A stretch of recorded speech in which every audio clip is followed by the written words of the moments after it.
Hello friends, take room की इस नई वीडियो के साथ मैं फिर से हाजिर हूँ। दोस्तों, आज की इस वीडियो के अंदर मैं आपको बताऊंगा कि आप किस तरह एक परफेक्ट डोमेन नेम चूज़ कर सकते हैं। आप अपने बिज़नेस के लिए चाहे वो चूज़ करना चाह रहे हैं, अपने कोई ब्लॉग के लिए चूज़ करना चाह रहे हैं, या ऑनलाइन किसी स्टोर के लिए चूज़ करना चाह रहे हैं, या कोई भी आप अपनी वेबसाइट को रन करना चाह रहे हैं और उसके लिए आपको एक परफेक्ट डोमेन नेम चाहिए जिसके ऊपर ट्रैफिक भी अच्छी आए और ये कहते हैं आपके उसके ऊपर एक यूनिक यूज़र नेम हो और उसकी अवेलेबिलिटी हर सोशल प्लेटफॉर्म पर भी हो। और मोस्ट ऑफ द डोमेन्स के जो आगे लिंक्स होते हैं जैसे कि .com, .org, .net, इन सब के ऊपर भी अवेलेबिलिटी हो। तो मैं आज आपके साथ वो सॉफ्टवेयर भी साथ शेयर करूंगा कि जिस सॉफ्टवेयर के ज़रिए आपको इसकी अवेलेबिलिटी पता कर सकते हैं कि सिर्फ आपने एक वर्ड टाइप करना है और आपको वो सारे के सारे प्लेटफॉर्म्स पे अवेलेबिलिटी भी बता देगा। और साथ ही साथ आपको ये भी बताऊंगा कि आप किस तरह एक अच्छा डोमेन नेम परचेज़ कर सकते हैं। उसके लिए आपको एक रिसर्च करना पड़ता है।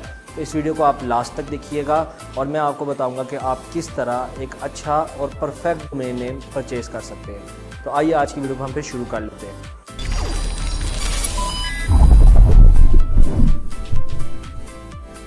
दोस्तों, वीडियो शुरू करने से पहले मैं आपको बता दूं, अगर आपने मेरा चैनल टेक रूम को अभी तक सब्सक्राइब नहीं किया तो उसको सब्सक्राइब कर लें और उसके साथ वाले बेल आइकन को ज़रूर प्रेस कर दें ताकि मैं कोई भी वीडियो लेकर आऊँ आगे फ्यूचर में उसका नोटिफिकेशन आपको मिलता रहे। दोस्तों, सबसे पहले तो मैं आपको बता दूं कि जो आपका एक डोमेन नेम होता है वो आपकी मेन हब होती है। आपने उसके अंदर कोई भी किसी भी चीज़ की आपने कोई भी फ्लेक्सिबिलिटी नहीं रखनी होती। उसकी वजह क्या है कि अगर आप एक डोमेन नेम अपना आपका फ़र्ज़ करें, मैं एक बात करता हूँ, आप एक बिज़नेस है, आप उसको शुरू कर चुके हैं, उसको रनिंग में है, इस टाइम फिज़िकल बिज़नेस है और आप उसको अब वेबसाइट पे लाना चाह रहे हैं, ऑनलाइन प्रेजेंस अपनी शो करना चाह रहे हैं, तो उसमें तो आप कुछ भी नहीं कर सकते क्योंकि आप अपने ही बिज़नेस नेम की एक डोमेन परचेज़ करेंगे। लेकिन बहुत सारे लोग ऐसी गलतियां कर देते हैं कि वो डोमेन नेम को परचेज़ करने से पहले ही अपना फिज़िकल बिज़नेस का नेम रखते हैं और वो उनके ऑनलाइन प्रेजेंस की रिसर्च नहीं हुई होती, ऑनलाइन डोमेन की रिसर्च नहीं हुई होती, फेसबुक के ऊपर भी कोई उनकी रिसर्च नहीं हुई होती और दूसरे सोशल प्लेटफॉर्म पे भी नहीं होती। तो इस वजह से करिए क्या होता है कि वो डोमेन नेम फ़र्ज़ करें ABC अपने बिज़नेस का नाम रख देते हैं और जब वो डोमेन परचेज़ करने आते हैं तो abc.com में या .org में .net में उनको डोमेन नहीं मिल रही होती, ठीक है। और इसी तरह facebook.com/abc नहीं मिल रहा होता उनको। इस वजह से करके उनके अंदर फिर वेरिएशन उनको लानी पड़ती हैं, वो एग्जैक्ट बिज़नेस नेम नहीं उनको मिल पाता। तो इसके लिए ज़रूरी है कि आप पहले पूरा रिसर्च वर्क करें, ऑनलाइन प्रेजेंस को भी उसके रखें और फिर देन उसके बाद फिज़िकल प्रेजेंस को भी, फिर देन आप अपना एक बिज़नेस नेम सेलेक्ट करें। तो ये इस चीज़ की अहमियत है कि मैं आपको आज ये बताऊंगा कि आप किस तरह एक परफेक्ट बिज़नेस नेम चूज़ कर सकते हैं। अगर आपके पास फिज़िकल बिज़नेस नेम है, अवेलेबल है, तो आप उसको ऑनलाइन के लिए भी प्रेजेंस चेक करें ताकि जब आप आगे फ्यूचर में ऑनलाइन मार्केटिंग करें या डिजिटल मार्केटिंग करें तो आपको उसके अंदर ये अपना नेम वगैरह चेंज ना करना पड़े। आपको ये ना करना पड़े A.B.C या A_B_C, इस तरह करके कोई भी आपने ना कोई आपको इसके अंदर चेंज ही ना, आपका एग्जैक्ट नेम हो ABC, ठीक है। तो ये वाली जो वीडियो होगी इसके अंदर आपको यही गाइडेंस देखने को मिलेगी लास्ट तक कि आप किस तरह एक ऑनलाइन डिजिटल अगर आप मार्केटिंग करना चाह रहे हैं तो ऑनलाइन आप किस तरह अपना बिज़नेस नेम है उसको भी सिलेक्ट कर सकते हैं। तो आइए फिर हम शुरू करते हैं। मैं आपको अपनी डेस्कटॉप स्क्रीन पे लेके जाऊंगा और वहाँ पे मैं आपके साथ एक सॉफ्टवेयर भी शेयर करूंगा जो ऑनलाइन सॉफ्टवेयर होता है, जो आपको बताता है जी कि आपके ये डोमेन भी अवेलेबिलिटी है और यहाँ पे सोशल मीडिया भी अवेलेबिलिटी है। और साथ साथ हम रिसर्च वर्क भी करेंगे कि कैसे आपने अपना बिज़नेस नेम क्रिएट करना है, ठीक है। और इसके अंदर कोई इतना मुश्किल काम नहीं है। जैसे कि अगर आपका एक बिज़नेस है SEO के ऊपर है और आप एक SEO की सर्विसेज वगैरह देते हैं तो आपका बिज़नेस नेम के अंदर SEO का वर्ड आ जाए तो परफेक्ट हो जाता है, या उस जैसी कोई एब्रीविएशन या कुछ भी आ जाए, लेकिन उसकी तरह का साउंड मिलना चाहिए उसके साथ, उसके तरह के वर्ड्स यूज़ होने चाहिए। SEO हो गया, डिजिटल मार्केटिंग हो गया, डिजिटल हो गया वर्ड, या DG, इस तरह करके वर्ड्स को ना आपने मिला के ना आपने इस तरह की एक बिज़नेस नेम सेलेक्ट करना है। इससे होता क्या है कि आपका फ़र्ज़ करें अगर आप SEO वगैरह वर्ड अपने बिज़नेस नेम के अंदर यूज़ करते हैं तो जब भी कोई बंदा SEO के कोई भी सर्चिंग करेगा, SEO कोई भी टाइप करेगा गूगल पे, तो आपकी वेबसाइट के ऊपर आने के चांसेस काफ़ी ज़्यादा हो जाते हैं। इसी तरह अगर आपके सोशल मीडिया प्लेटफॉर्म है, अगर उसके ऊपर भी जाए कोई, फ़र्ज़ करे फेसबुक की सर्च बार में कोई सर्च करता है SEO सर्विसेज या SEO इंस्टीट्यूट वगैरह, तो उसके अंदर भी आपके जो पेज के रिकमेंडेशन हैं वो ऊपर आने के चांसेस ज़्यादा हो जाएंगे। तो आइए आपको मैं अपनी डेस्कटॉप स्क्रीन पर लेके चलता हूँ और वहाँ पर जाके आपको मैं बताता हूँ कि किस तरह आप ये रिसर्च वर्क कर सकते हैं। अच्छा दोस्तों, अब हम अपनी डेस्कटॉप स्क्रीन की तरफ आ चुके हैं और अब मैं आपके साथ डिस्कस करूंगा कि एक सॉफ्टवेयर था, ऑनलाइन सॉफ्टवेयर, जिसके ज़रिए आप अपने क्या कहते हैं कीवर्ड की अवेलेबिलिटी और क्या कहते हैं फिर आप कीवर्ड रिसर्च वगैरह और हर चीज़ आप फिर उस हिसाब से चेक कर सकते हैं। ठीक है, तो सबसे पहले तो इसके अंदर बेसिक चीज़ आती है कि आपने अपना एक कीवर्ड सेलेक्ट करना है कि जैसे कि अगर आप फ़र्ज़ करें कि एक एसईओ की कंपनी चलाना चाह रहे हैं, एसईओ की सर्विसेज देना चाह रहे हैं, और या फिर आप क्या कहते हैं एसईओ का कोर्स बनाते हैं और उसको एडवर्टाइज़ करवाना चाह रहे हैं, या फिर आप एसईओ कोर्स करवाना चाह रहे हैं। ठीक है ना, ऐसी कोई भी चीज़ें, मतलब कि एसईओ सर्विसेज, एसईओ कोर्स हो गया, एसईओ कोर्स सीखना चाह रहे हैं। ठीक है, तो उसके लिए भी आपके यही कीवर्ड्स एंटर होंगे और आपने अगर बिज़नेस नेम जो होगा वो अगर उसके अंदर एसईओ का वर्ड इस्तेमाल हो रहा होगा तो वो आपको बूस्ट देने में बड़ा फ़ायदा देगा। चलें मैं बात करता हूँ, अपने ब्राउज़र पे आते हैं। सबसे पहले मैं इसके लिए टूल यूज़ करूँगा कीवर्ड रिसर्च के लिए, गूगल एड्स को। ठीक है, मैंने यहाँ पे गूगल का कीवर्ड प्लानर होता है, ये आपको पेड भी है और फ्री भी है। मैं आपको पेड और फ्री का कंसेप्ट बता देता हूँ कि अगर तो आपने इसके अंदर क्या कहते हैं आपने कुछ पेमेंट वगैरह, अपनी एडवर्टीजमेंट वगैरह करने, पेमेंट सबमिट करके, तो ये आपको एग्जैक्ट मैट्रिक्स बताएगा, एग्जैक्ट वैल्यूज़ बताएगा कि इस कीवर्ड के अगेंस्ट इतने सर्चिंग है। ठीक है, और अगर आप फ्री का कीवर्ड टूल यूज़ कर रहे हैं, अपना ये प्लानर यूज़ कर रहे हैं, तो आपको रेंज बताएगा कि ये 10 to 1000 जो है आपके इस कीवर्ड के अगेंस्ट है, इतनी सर्च वॉल्यूम है पर मंथ। लेकिन ये इसके बीचों बीच कोई भी वैल्यू हो सकती है, हो सकता है कि ये 10 से लेके 100 तक हो, तो आप उसके अंदर एग्जैक्ट वैल्यूज़ पे नहीं जा सकते। इससे आपको एक ये नुकसान होता है कि आप क्या कहते हैं जब सर्चिंग करने की बारी आती है तो आपके जहन में आता है शायद इसके 900 हो, इसके कीवर्ड मंथली सर्चेज हों, तो आप उसके मुताबिक उसकी एसईओ करना स्टार्ट कर दें। लेकिन अगर वो फ़र्ज़ करें वही 50 या 70 के करीब उसके मंथली सर्चेज निकले, तो वो आपके लिए सारी कीवर्ड रिसर्च की भी हर चीज़ आपकी चीज़ ज़ाया हो जाएगी। तो मेरी रिकमेंडेशन ये है कि अगर आप तो इसका पेड प्लान यूज़ कर रहे हैं, मतलब आप गूगल एड्स को रन कर रहे हैं, तो देन आप ये गूगल कीवर्ड प्लानर को इस्तेमाल करें, टेंशन नहीं लेनी। अगर आप नहीं भी करते तो मैं आपके साथ एक टूल और शेयर करूँगा और उस टूल के ज़रिए आप फ्री में जो है अपना एग्जैक्ट सर्च वॉल्यूम भी सर्च कर सकते हैं। तो सबसे पहले गूगल कीवर्ड प्लानर के ज़रिए हम करते हैं और इसके अंदर मैं ये लोकेशन यहाँ से रिमूव कर देता हूँ, ऑल ओवर दी वर्ल्ड, और यहाँ पे मैं टाइप करूँगा SEO और सर्च इंजन ऑप्टिमाइजेशन। दोनों मैंने इसके अंदर कीवर्ड्स का इस्तेमाल कर लिया, लेकिन मेरा मेन फोकस SEO के ऊपर है। ठीक हो गया ना। और एक हम और ऐड कर लेते हैं SEO। अगर हम हमारी सर्विसेज की कंपनी है, SEO की सर्विस हम देते हैं, ठीक हो गया, और SEO कोर्स भी एक रख लेते हैं। ठीक है, एक हम या तो एक कंपनी है जो SEO की सर्विसेज देती है और एक ऐसे इंस्टीट्यूट है जो SEO का कोर्स सिखाता है। तो आप यहाँ पे देख सकते हैं कि ये इसकी सारी सर्चिंग है। ठीक है, सर्च इंजन ऑप्टिमाइजेशन हमने एंटर किया था, उसकी कोई सर्चिंग नहीं है, उसने इसके ऊपर कोई क्वेरी नहीं दिखाई, और जो बकाया यहाँ पर SEO के रेलिवेंट है आप यहाँ पे देख सकते हैं कि यहाँ पर आपके पास क्या वॉल्यूम दिखा रहा है, 1 मिलियन का वॉल्यूम दिखा रहा है और कंपटीशन बहुत लो है। ठीक है, और इसके अंदर अभी भी देख सकते हैं कि इसका सर्च वॉल्यूम बढ़ गया है बनिस्बत इसके 1.2 मिलियन से उठ के 1.5 मिलियन पर आ गया है। एवरेज मंथली इसकी सर्चेज है और कंपटीशन लो है।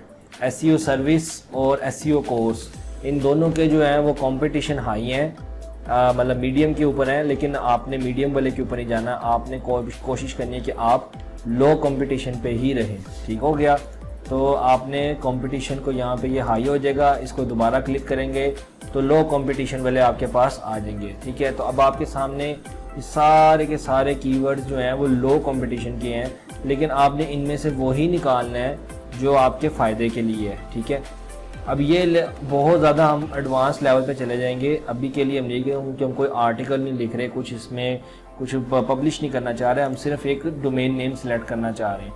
तो मैंने एवरेज मंथली सर्चेस को सबसे पहले ऊपर ले आया और उसके बाद जो है SEO सर्विस हो गया।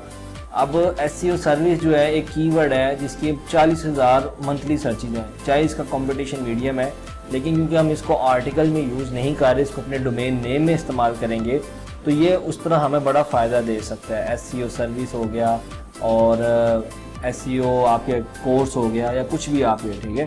आप उसको इस्तेमाल कर सकते हैं। ठीक है, आप ये चीज़ देख लें। एग्जैक्ट वॉल्यूम बता रहा है, इसमें आपको कुछ भी ये नहीं दिखा रहा कि 1K से 1000K तक जो है इसकी रेंज है जी, इसके बीचों बीच सर्चिंग है। ठीक है, एग्जैक्ट वैल्यू आपको बता रहा है। अब बात है कि जिनके पास पेड नहीं है वो कौन सा टूल इस्तेमाल करें। ये है जी keywordfinder.io, एक वेबसाइट है जहाँ पे आप अपने कीवर्ड रिसर्च को भी कर सकते हैं। मैं यहाँ पर SEO एक एंटर कर देता हूँ और SEO ठीक हो गया और SEO सर्विस। अब बात ये है कि इनकी वैल्यूज़ थोड़ी सी ऊपर नीचे मैक्सिमम हो सकती है, लेकिन जो आपको रिज़ल्ट गूगल के एडवर्ड्स प्लानर से मिलेगा वो एग्जैक्ट उसकी वैल्यू होगी। उसकी वजह ये है क्योंकि वो गूगल का टूल है और गूगल जो है वो उसके साथ जो मैट्रिक्स हैं, क्या वॉल्यूम है, क्या हर चीज़ है, तो वो गूगल के पास एग्जैक्ट वैल्यू में होगी। ये जो अदर टूल्स आते हैं ना, इनके पास एग्जैक्ट वैल्यूज़ तो नहीं होती, लेकिन ये उसके करीब वैल्यूज़ दे सकता है। ठीक है, तो आप ये देखें, अब यहाँ पे आपने SEO के रेलिवेंट यूज़ किए, कीवर्ड्स यूज़ किए, तो आप यहाँ पे देखें SEO Hyun, SEO meaning, SEO AG, SEO tool, SEO Google, इस तरह के देखें आपके पास और रिकमेंडेशन दे रहा है ताकि आप SEO के कीवर्ड को यूज़ करते हुए एक अच्छा डोमेन नेम सेलेक्ट कर सकें। ठीक है, आप यहाँ पे देख सकते हैं कि SEO का वर्ड किसी भी कीवर्ड के अंदर मिसिंग नहीं है। ठीक है ना, हर जगह पे SEO का वर्ड है। और मैं आपको यहाँ पे पहले बता चुका हूँ SEO की जो सर्चिज है, मंथली सर्चिज वो 1 मिलियन के करीब है और जो उसका कंपटीशन है वो लो है। तो आप देख सकते हैं कि अगर आपका आपके वेबसाइट के अंदर, आप ये देखें क्या उसने इन दोनों में कोई फ़र्क आपको नज़र आ रहा है। ये देखें 1 मिलियन उसने यहाँ पर भी दिखाया और 1 मिलियन एग्जैक्ट यहाँ पर भी दिखाया। मैंने आपको ये बताया था कुछ ऊपर नीचे वैल्यूज़ हो सकती हैं और कभी कभार एग्जैक्ट भी वैल्यूज़ हो सकती हैं इस टूल के अंदर भी। ठीक है, तो ये टूल ने ये नहीं किया कि आपको रेंज बता दी, उसने आपको एग्जैक्ट वैल्यू SEO की भी बताई है। तो आप देखें यहाँ पर तकरीबन ना हर कीवर्ड के अंदर SEO का वर्ड इस्तेमाल हो रहा है। ठीक है, तो आप चाहे यहाँ से भी एक अपना कंपनी नेम जो अगर आप सर्विस देना चाह रहे हैं और स्पेसिफिक सिर्फ SEO के लिए, ठीक है, तो आप यहाँ से भी एक नेम पिक कर सकते हैं। ठीक है, यही चीज़ मैं आपको बताना चाह रहा हूँ कि ज़रूरी नहीं है कि आपका कंपनी नेम, क्योंकि कंपनी नेम होता है वो एक सिंगल सर्विस के ऊपर अगर डिपेंडेंट हो जाए तो आगे अगर आप फ्यूचर में कोई सर्विस लेकर आना चाहते हैं तो वो बड़ा मुश्किल हो जाएगा आपको उसको स्विच करवाना। तो मैं ये नहीं कहता कि आप SEO का वर्ड ज़रूर इस्तेमाल करें, क्योंकि इसकी सर्चिज़ आई है। और भी बड़े कीवर्ड्स ऐसे हैं जैसे कि अगर आपके डिजिटल मार्केटिंग के अंदर है, आपके उसके अंदर आते हैं, तो डिजिटल का वर्ड जो है आप वो इस्तेमाल कर सकते हैं, उसकी भी सर्चिज़ काफ़ी हैं। और क्या कहते हैं, मार्केटिंग का वर्ड बहुत ज़्यादा फेमस है, आप वो वाला वर्ड भी इस्तेमाल करें, उसकी सर्चिज़ भी बहुत ज़्यादा है। ठीक है, तो ये मत देखेंगे जी कि सिर्फ SEO ही है, आप मार्केटिंग, डिजिटल, इस तरह के वर्ड्स को भी इस्तेमाल करते हुए आप अपने कंपनी नेम के अंदर इनका इस्तेमाल कर सकते हैं, जो कि आपका एक प्यारा सा नाम और अट्रैक्टिव नेम बन सकता है। ठीक है, और अब ये देखें अभी तक ये रिसर्च कर रहा है, 614 रिजल्ट्स इसने दिए हैं। ठीक है, तो आप इनमें से चाहें तो कुछ भी नाम पिक कर सकते हैं। ठीक है, अब यहाँ तक मैंने आपको बता दें कि आपने नेम कैसे रिसर्च के ज़रिए सिलेक्ट करना है। अब बात आती है कि आपने उसको चेक कैसे करना है कि वो नेम की अवेलेबिलिटी जो मैंने सोचा अपने ज़हन में, SEO सर्विस या आगे कुछ भी आप, क्योंकि SEO सर्विस तो अवेलेबल नहीं होगा इस टाइम। ठीक है ना डोमेन में, ना फेसबुक पेजेस पे, ना इस तरह। ठीक है, तो ये तो अवेलेबिलिटी इसकी नहीं होगी, तो आप उसका फिर इतनी रिसर्च करने का क्या आपको फ़ायदा हुआ। बात दरअसल ये है कि आपको मैंने ये बताया कि SEO का जो अगर आप कोई वर्ड, एक एग्जांपल दिया है, अगर आप डिजिटल का वर्ड इस्तेमाल करते हैं उस पर सिर्फ मंथली सर्चिस 10 है, ठीक है ना, तो आप उसको नेम अगर अपने बिजनेस नेम में यूज़ कर लेंगे तो वो आपको मंथली सर्चिस सिर्फ 10 की ट्रैफिक ला के देगा, आपको वो बेनिफिट नहीं दे सकेगा। ठीक है ना, तो आपने वही कीवर्ड को इस्तेमाल करना है जिसके ऊपर ट्रैफिक हाई हो, ताकि अगर वो आपके डोमेन नेम में या बिजनेस नेम के अंदर हो तो उसके ऊपर ट्रैफिक जो है वो आपकी वेबसाइट पर काफ़ी अच्छी खासी ड्राइव हो और लोगों के अंदर फाइंड करने में सबसे ऊपर आए आपकी वेबसाइट। तो मैंने आपको इस तरह से ये रिसर्च वर्क करके दिखाया कि आपने SEO का वर्ड जो है अपने बिजनेस नेम के अंदर ज़रूर इस्तेमाल करना है, क्योंकि इसकी सर्चिस हाई हैं। अब हमने अवेलेबिलिटी चेक करनी है कि अवेलेबिलिटी SEO सर्विस के किस नाम के साथ ज़्यादा बनती है। उसके लिए एक वेबसाइट है namechecker.com। ठीक है, आप गूगल पे जाके लिखेंगे namechecker.com तो आपके सामने ये वाली वेबसाइट आ जाएगी। ठीक है, आपने क्या करना है, आपने SEO, अब देखें अब देखें आप, मैं उनके इसके अंदर स्पेसिंग नहीं आती, तो इस वजह से वो डेडलाइन दे रहा है। स्पेसिंग अलाउ नहीं होती किसी भी डोमेन और यूज़र नेम के अंदर, ठीक है। आप डैश और क्या कहते हैं अंडरस्कोर वगैरह को इस्तेमाल कर सकते हैं, लेकिन क्या कहते हैं वो नहीं इस्तेमाल हो सकती, स्पेसिंग नहीं इस्तेमाल होती, ठीक है।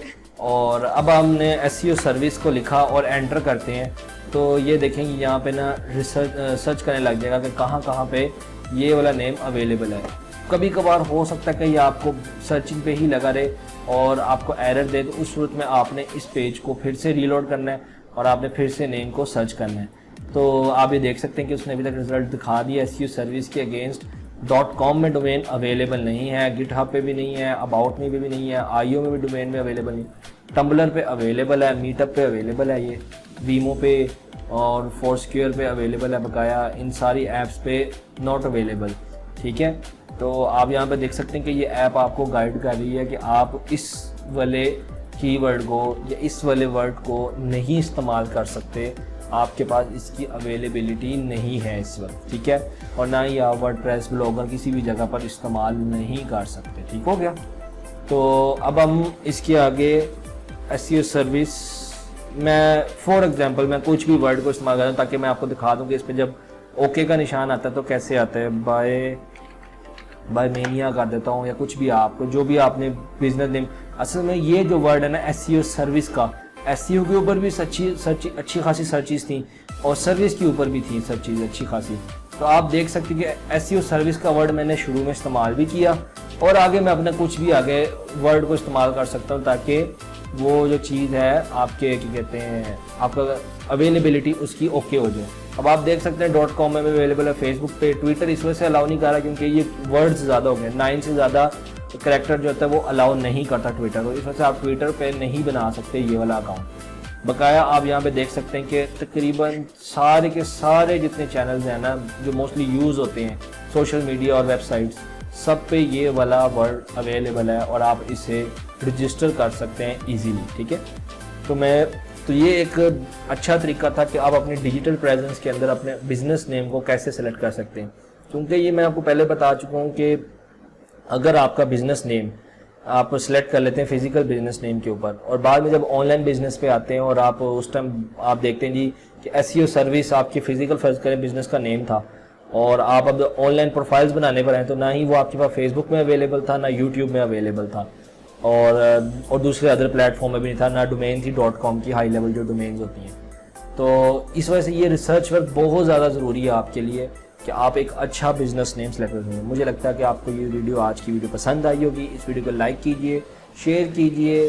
कोई बात नहीं समझ लगी, कोई टूल की नहीं समझ लगी तो आप मुझे कमेंट सेक्शन में बता सकते हैं, मैं उसके लिए एक सेपरेट वीडियो फिर से बना दूंगा। हर टूल की सेपरेट वीडियो भी मैं आपको बना के बता दूंगा अगर आप मुझे कमेंट सेक्शन में कहते हैं। और इस वीडियो को अपने दोस्तों के साथ ज़रूर शेयर कीजिएगा और अगर कोई क्वेश्चन हो इसके अलावा भी तो आप मेरे से कोई रिकमेंडेशन हो किसी टॉपिक की तो आप मेरे साथ वो भी बता सकते हैं, मैं आपके साथ ज़रूर शेयर करूँगा, उसकी वीडियो ज़रूर बनाऊँगा। तो मिलते हैं नेक्स्ट वीडियो के अंदर। Good bye friends.